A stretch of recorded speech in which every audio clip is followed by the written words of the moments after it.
오늘 발표하신 내용에 대해서 토론하신 내용에 대해서 의견이 있거나 아니면 지금 더 많은 사람들 유능한 인재를 군문으로 끌어들이는 좋은 방법이 있거나 아니면 군문에 있는 분들을 오랫동안 군문에서 더 성장시킬 수 있는 방법이 있다고 생각하시는 분들은 과감하게 손을 들고 발표해 주시기 바랍니다. 지금은 제가 손을 보니까 맨 뒤에 한 분이 드셨고요, 요 앞에 분이 들었거든요. 저 맨 뒤에 있는 분부터 마이크 가도록 하겠습니다. 짧게 해주시기 바랍니다. 네, 일산에서 온 원사 이강입니다. 제가 가지고 있는 모든 생각들은 교육사령부 혁신 소통방 등 남기고 오늘 자정께서 짧게 얘기하러 가셔가지고 짧게 얘기하겠습니다.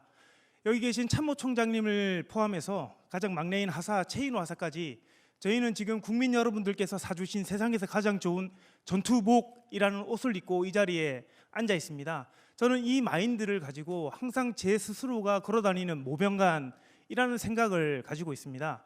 지난 9월 저희 아이들의 요청으로 저는 초등학교를 방문한 적이 있는데 사실 거기서 저는 총장님이나 우리 인참부장님 같은 스타가 되었습니다.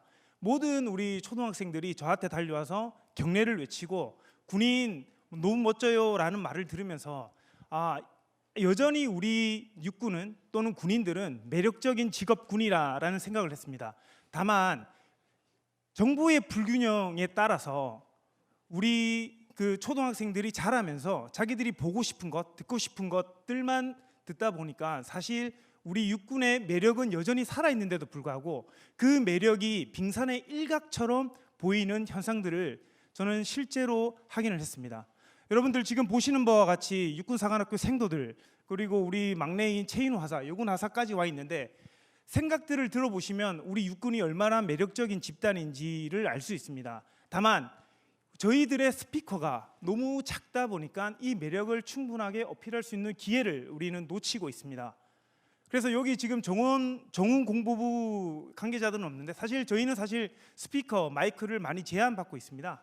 이런 것들을 좀 포함해서 저희들이 적극적으로 우리들을 어필할 수 있고 우수 인력들을 끌어당길 수 있고 우리들 스스로가 세상에서 가장 좋은 전투복을 입고 걸어다니는 모병관이라는 생각으로 활동을 해주셨으면 좋겠습니다. 제가 이강수 교수님 포함해서 우리 윤대엽 교수님들 생각을 들으면서 저도 많은 것을 지금 깨달았습니다. 이 모든 것은 지금 시간이 없기 때문에 육군 소통방이나 게시판 총장님께서 허락해 주신다면 육군 총장님과의 대화의 방 등을 올려서 공론화될 수 있게 하겠습니다.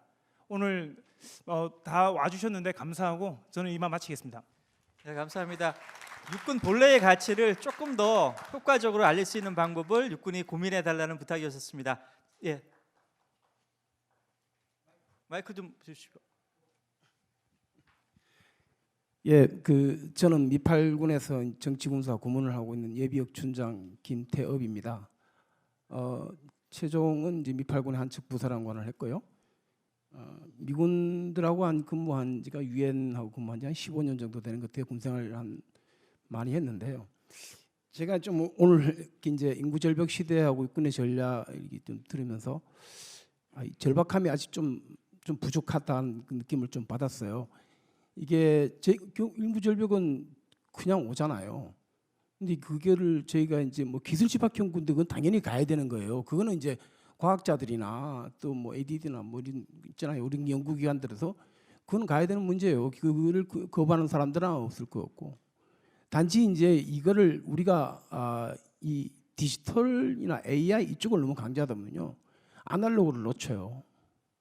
그래서 이게 담론이 되면 안 됩니다. 뭐 미군 부대를 한번 보시면은 사단급 이하는 그런 얘기 없어요.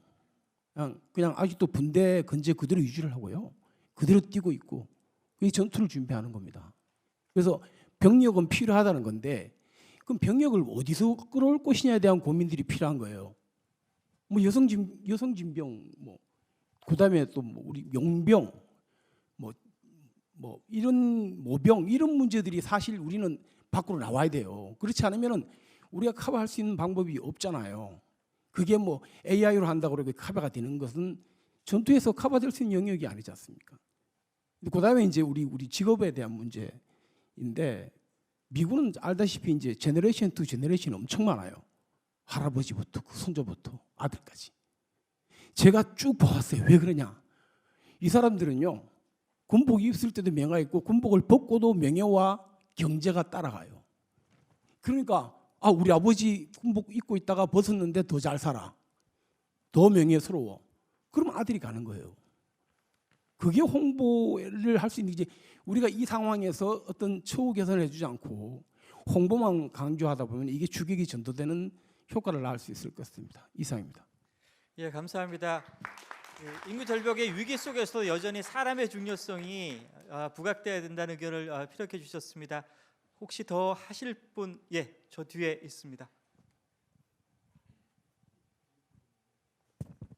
안녕하십니까. 저는 육군사관학교 4학년 오은서생도입니다. 우선 저희가 이렇게 임관하게 앞서서 인구 절벽 시대에 시작을 해야 되는 사람으로서 저희보다 먼저 이렇게 문제 제기를 해주시고 이렇게 의견을 모아주셔서 감사합니다. 저희가 궁금한 게 정말 많았는데 짧게 말씀드리자면 저희도 정말 군이 매력적이라고 생각해서 학교에 오게 되었고 지금 생도 생활을 4년째 이어가는 생도들이 굉장히 많습니다. 하지만 저는 지금 저희 분대 1학년이 학교를 나가고자 하는 환경에 직면해 있고 실제로 많은 후배 생도들이 이 군이 맞나, 이 생활이 나에게 맞는 건가를 의심하면서 살아가는 요즘 상황을 많이 마주하고 있습니다. 이 부분에서 저는 이제 군에서 문화적 개선 혹은 저희가 자존감을 가지고 자신감을 가지고 또 이 길이 맞다는 확신을 가지고 살아갈 수 있도록 그 군 환경을 조성해 주는 것이 정말 매력적인 육군을 만드는 데 기여할 수 있을 거라고 생각을 합니다. 하지만 이것은 군에 오고 싶은 사람을 만드는 것이 아니라 이미 군 안에 있는 그 조직 문화가 개선돼야 된다고 생각합니다. 저희가 매력적이라고 말할 수 있는 부분은 가시적인 부분도 있고 무형적인 부분도 있을 것입니다. 하지만 이 부분이 먼저 마련이 되어야 된다고 생각하기 때문에 오늘 이제 연구원님들과 이제 인사참모부장님께서도 말씀해주신 것처럼 법적으로 일단 매력적인 육군을 만든 다음에 실질적으로 그 가치를 개인에게 심어줄 수 있는 그런 군 조직이 되었으면 좋겠다는 생각이 들었습니다. 감사합니다. 네, 감사합니다. 군대 문화를 매력적으로 만들고 싶다, 만들어야 된다는 의견을 주셨습니다. 지금 한 분이 더 들었거든요. 예, 저 한 분 더 드리겠습니다. 예, 반갑습니다. 차명욱 교수입니다. 평택대학교에 있습니다. 사실 오늘 오면서 앞으로 어떻게 될 것인지에 대한 그러니까 전장 상황과 육군이 어떻게 될 것에 대한 판단을 바탕으로 인적 요구가 발생하는 것이 상수고 그 와중에 이제 변수로서 인구 감소가 생겼기 때문에 거기에 어떻게 대처할 것인가를 들을 것으로 기대했는데 오히려 인구 감소를 상수로 둬버림으로써 육군 자체를 흔들어야 되는 거꾸로 된 모양들을 오늘 좀 얘기 많이 들은 것 같습니다. 그래서 진짜 인구 절벽이라는 것이 우리 군에 진짜 위협적이긴 하겠지만 그것이 절망적인가라는 측면에서 다시 한번 봐야 되겠다는 생각이 들었습니다. 그리고 이런 상황을 지금 쭉 제가 분석을 해보니까 크게 보면은 매크로 마이크로 측면에서 현 군 상황을 분석하셨고 해결책은 대부분 개방할 거냐 폐쇄할 거냐 이 문제로 답을 주신 것 같습니다. 그래서 이 축을 크게 나누어 보면 매크로 개방성, 매크로 폐쇄성, 마이크로 개방성, 마이크로 폐쇄성으로 구분되는데 지금까지 논의된 것은 대부분 매크로 개방성에 초점을 두신 정책들을 발표해 주셨다는 생각이 듭니다. 그런데 사람들은 사실은 마이크로 폐쇄성에 의해서 마음이 움직이죠. 다시 말하자면 내부의 만족도가 차고 넘쳐서 외부로 흘러 넘칠 때 이걸 마이크로 폐쇄성 영역이라고 볼 수 있습니다. 그래서 사실은 육군만이 담당해야 될 문제가 아니고 민간도 어떻게 담당해 줄 것인가라는 문제를 같이 고민해 주셔야 될 거라고 믿습니다. 특히 외부 전문들께서는 육군이 이래야 된다는 것이 아니라 민간이 어떻게 지원하겠다는 답을 좀 더 많이 주셔야 됐던 것 아닌가. 오히려 근심만 잔뜩 늘어놓고 가신 것 같아서 조금 안타까움이 생깁니다. 그 다음에 현재 사회는 이제 뭐 여러 시대를 거쳐서 바이오 중심 사회라 그럽니다. 컴퓨터도 유기체 세포를 활용해서 컴퓨터를 만들고 있는 이 시점에 네트워크를 논의한다는 것 좀 많이 시대가 지났다는 생각이 듭니다. 그래서 아까 그 발표자분께서 한 것 중에 제가 가장 인상적이었던 것은 이 유기체적 측면에서 본다면 군 인력 확보도 이제는 인적 자원 생태계를 형성해야 된다는 것. 이것은 저는 대단히 극히 강력하게 공감을 합니다.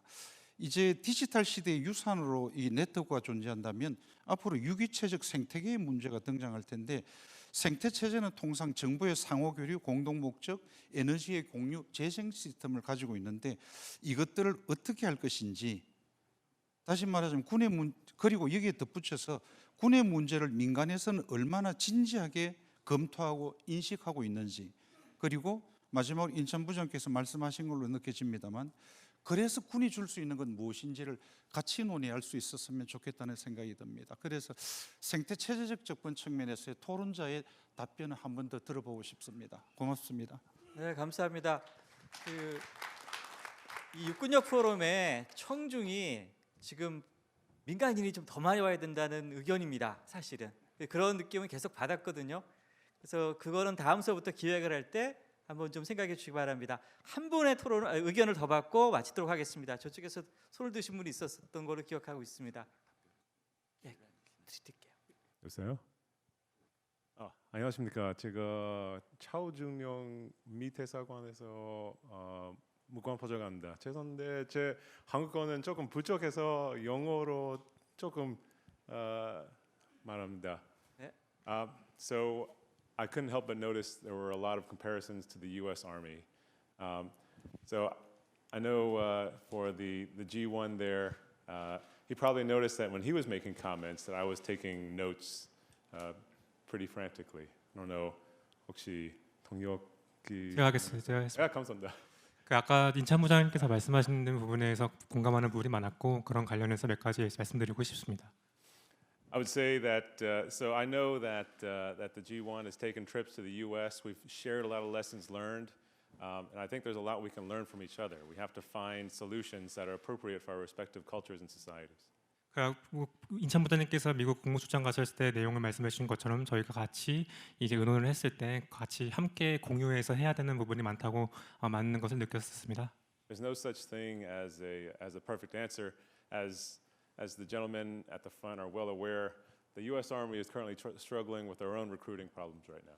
말씀 아까 주셨듯이 저희 미 측도 또한 마찬가지로 이제 장병 모집 관련해서는 매우 큰 문제를 겪고 있습니다. And I'm learning a lot from you as well. But I'm going to make two comments for some significant areas that the Army has implemented that has seen some success. 그렇기 때문에 제가 오늘 이 내용을 듣고 나서 인찬 부장님께서도 많은 것을 배웠고 또한 대한민국 육군 차원에서도 많은 것을 배우고 있습니다. 그렇기 때문에 제가 관련들어서 두 가지 정도 코멘트하겠습니다. I know the G1 has already been exposed to these, but one would be our marketing unit. The Army has established a marketing unit, and this marketing unit, the intent is to find the potential recruits where they are, and that is at video game tournaments or online streaming or making music videos, activities like that. 그렇기 때문에 저희가 이제 마케팅이라고 하는 관점에서 접근을 해서 마케팅 그룹이라고 하는 저희 자체적인 정력 자원이 있습니다. 그렇기 때문에 그들이 하는 일은 어떻게 하면 이런 인력들이 가장 관심 있을 부분에서 저희가 나가서 실제로 보고 인력들을 끌어오는 역할을 하는데, 예를 들어서 예컨대 청년들이 관심 가질 만한 뭐 비디오 게임이라든지 문화, 대중 이런 것들에 나서서 실제로 그들의 조사하고 수요 조사를 하는 역할을 합니다.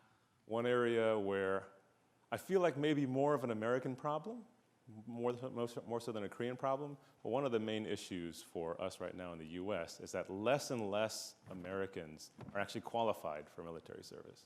하지만 미국에서는 가장 현재 직면하고 있는 문제가 한국과 비슷한 문제를 직면하고 있는지는 모르겠지만 저희 차원에서는 지금 대부분의 이제 청년이나 어린 자원들이 실제로 군에 들어올 수 있는 그런 충족도를 만족하고 있는가에 대해서 가장 큰 문제를 가지고 있습니다. So for our recruiting stations, those recruiting stations now have additional facilities and capabilities to elevate potential recruits or those that are interested to get them to basic training level, to prepare them for basic training, to prepare them for service. 그래서 신병 훈련이 아닌 그 전에 신병 훈련소를 입소할 수 있을 정도의 기준이 충족되는 이제 몸 상태나 이제 정신 상태를 만들기 위해서 그 전에 이제 사전으로 양성을 하는 그런 프로그램을 지금 저희 가지고 있습니다. I've taken a lot of time and thank you very much. 감사합니다. 예, 감사합니다. 지금 아마 계속 그 청중에서는 말씀을 하고 싶은 것 같은데 약속을 제가 하는 게 있습니다. 그래서 시간을 좀 엄수하도록 하겠습니다. 그래서 오늘 이제 의견을 묻고 싶은 게 있었으니까 윤 교수님께서 답변을 아까 좀 해주시고요.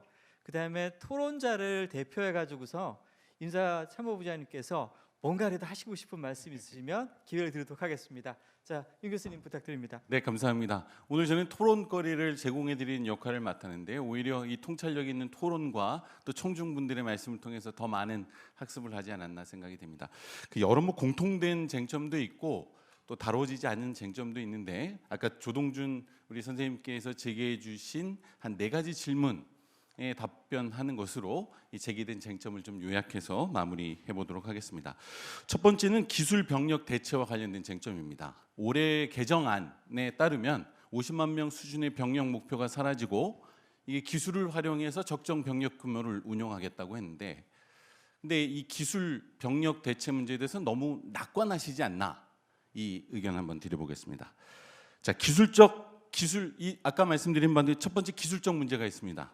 이 자율무기 체계, 멈트 체계, 어마어마한 기술이 성숙돼야 되는데요. 기술이 성숙하지 않으면 현재 운용 병력보다 추가 병력이 소요된다라는 점 다 아실 겁니다. 이 때문에 기술 개발하기 위해서는 어마어마한 비용이 들고요. 또 무인 체계는 현재 이 무인 장갑차나 무인 전차보다 전체 비용이 30-40% 비싸다시는 것도 아실 겁니다. 더 많은 예산이 필요하다. 비용의 문제도 있습니다. 이 때문에 전력화하는데 어마어마한 시간이 걸리는데 이것이 바로 즉흥적인 억지력을 갖추는데 과연 어느 정도나 군사적인 효과성을 발휘할지 전략적인 시각에서 판단해야 되고요. 더군다나 이 기술 기반의 무기 플랫폼을 들여놓으면 운영 유지비가 어마어마하게 든다는 사실도 인식해야 됩니다. 일본 같은 경우에는 24만 7천 명의 병력을 운영함에도 불구하고 올해 예산이 많이 늘었는데요. 이 전체 인건비 예산은 33%, 그다음에 전력 증강과 관련된 예산은 약 30%, 한국과 비슷하지만 전체 운영 유지비 예산이 40%나 됩니다. 병력을 기술로 대체하면 그만큼 이 기술 운영 유지에 필요한 여러 가지 비용이 든다라고 하는 쟁점 또 준비해야 될 것 같습니다. 두 번째, 적정 병력 규모와 관련돼서 아까 이강수 교수님께서 계속 말씀하셨습니다. 과연 이 병역 자원 감소는 예정된 미래인데 우리는 어느 정도 병력, 또 육군 병력을 유지해야 될까? 이 답을 구해야 됩니다. 2006년도 국방개혁법 제정 당시에도 윤광홍 장관님께서 관련 과학적 근거가 있다, 국회 회의록에 근거가 있는데 이 문서는 공개되어 있지 않습니다. 한번 내부에 있을 테니까 점검해 보셔야 될 텐데 우리 군은 단 한 번도 병력 규모를 그냥 65만 명, 60만 명 수준에서 유지해 왔는데 과거는 그렇다 하더라도 경제력은 60배 이상, 그다음에 방위비 측면에서 30배 이상을 지출하는 한국이 북한을 억제하기 위해서 과거와 똑같은 30-40년 전의 병력을 과연 유지해야 될까? 저는 과학적 근거가 무엇인지 궁금합니다. 이 적정 병력 규모는 보통 적대국의 병력 규모, 그다음에 총인구 대비 일정 비율, 방위 예산 대비 인과적인 관계, 그다음에 기술 병력 대체, 이건 선진국의 사례고요. 북한 같은 경우는 사회 통제라고 하는 개념도 이 병력 규모를 결정하는 변수로 작동하고 있는데 한국군은 그저 북한이 많은 병력을 갖고 있으니 우리도 이 대군을 운영해야 된다라고 하는 역사적인 잔재가 남아 있는 것은 아닌지 전략적인 재판단이 필요하다라는 말씀을 요약해서 한번 드려보고 싶고요. 매력 육군이라는 개념 아주 흥미로운 개념이지 않은가 생각됩니다. 이 보통 헌법에 정해져 있는 병역 의무를 해야 되는 병역의 의무는 이 사실 학문적인 용어로 하면은 탈시장화되어 있는 건데요. 병역 의무의 탈시장화인데 매력 육군을 만들겠다. 이거는 병역 의무의 시장화입니다. 이거 좋은 개념이라고 생각됩니다. 하지만 할 수 있는 것도 있고 할 수 없는 게 있습니다.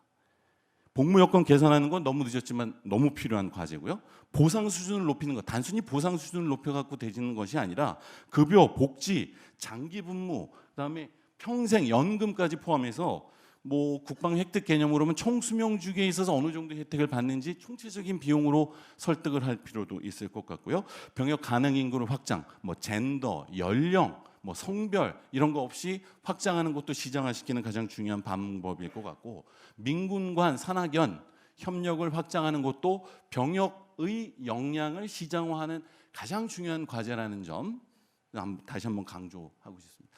하지만 할 수 없는 것도 있습니다. 병역 의무를 아무리 매력화하더라도 과연 육군이 삼성과 경쟁할 수 있겠습니까? 절대 없습니다.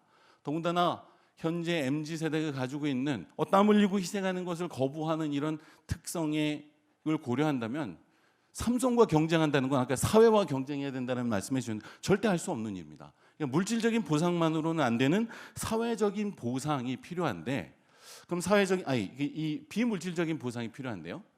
비물질적인 보상할 수 있는 방안은 무엇인가? 아까도 이것도 사회자께서 질문하신 과거에는 육군 장교로 복무하는 것이 매력적이었는데 왜 지금은 매력이 안 됩니까? 라고 하는 쟁점을 통해서 말씀드릴 수가 있겠습니다.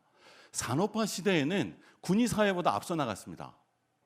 군에서 장교 복무하고 나면 산업화, 그저 중화공업 육성하는 데 있어서는 무엇보다 차별화된 리더십을 발휘할 수 있었습니다.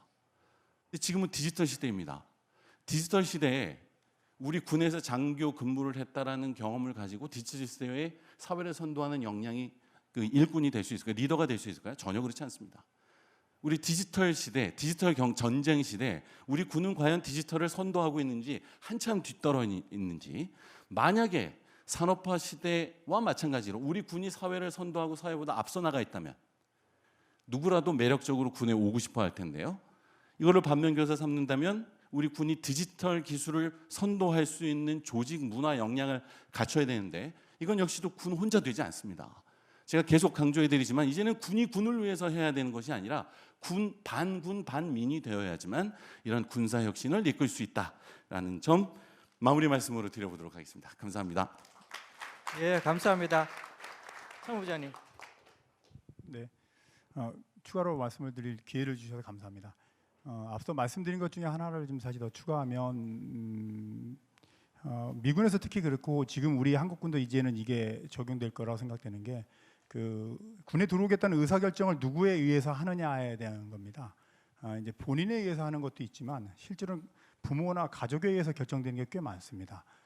처음 군생활을 하는 간부들은 부모에 의해서 결정이 많이 되고 재복무를 하는 사람들은 가족에 의해서 결정이 많이 됩니다. 미군이 케블라 군단의 전략을 제가 이렇게 보니 거기에 두 가지의 포인트를 좀 다 갖고서 중점적으로 관리하고 있었습니다. 우리도 이제는 군인 가족을 관리를 잘해야 되고 군인 가족으로 들어오면 어떤 큰 장점이 있는지를 만들어주지 않으면 이제는 가족들에 의해서 들어가지 못하게 하는 상황을 우리가 막지 못하지 않을까 이런 생각이 듭니다. 그게 하나고 아까 이제 잠깐 자료에 있었는데 우리의 여군의 인력이 지금 4%라고 말씀하신 것은 전체 육군의 36.5만 명에서 이제 계산해서 그렇습니다. 병사를 간부로 따져봐도 근데 저희가 지금 현재 간부의 중에서 여성의 인력은 10%입니다. 이미 높은 수준에 와 있고 현재 인간하는 인원은 10% 이상 인간하고 있습니다. 다시 얘기하면 시간이 가면 갈수록 여군의 인력의 비율은 그보다 10%보다 더 높이 가고 있습니다. 15%까지 목표로 좀 가고 있습니다. 그거 참고로 말씀드렸습니다. 마지막으로 더 말씀드리고 싶은 것은 오늘 참 윤대엽 교수님께서 좋은 좀 자료와 연구 자료를 좀 말씀해 주셔서 감사하고 또 우리 조동준 차장님 너무 감사합니다. 그리고 우리 김태용 교수님과 그리고 권현진 박사님, 이강수 교수님 너무 감사합니다. 그리고 이 자리에 계시면서 우리 인력 문제를 이렇게 같이 고민해 주신 여기 많은 분들께 진심으로 감사합니다. 감사합니다. 네. 예, 감사합니다. 육군이 바로 코앞에 닥친 인구 절벽의 압박을 우리는 분명히 느꼈고요. 그다음에 이 압박이 항상 우리한테 스트레스만 주지는 않을 것 같습니다. 이 스트레스가 뭔가 또 다른 큰 변화를 나오기를 기대하고 여러분 모두 지혜를 모아주시기 바랍니다. 오늘 회의에 참여하신 여러분에게 모두 감사드립니다. 감사합니다. 이것으로 마치도록 하겠습니다.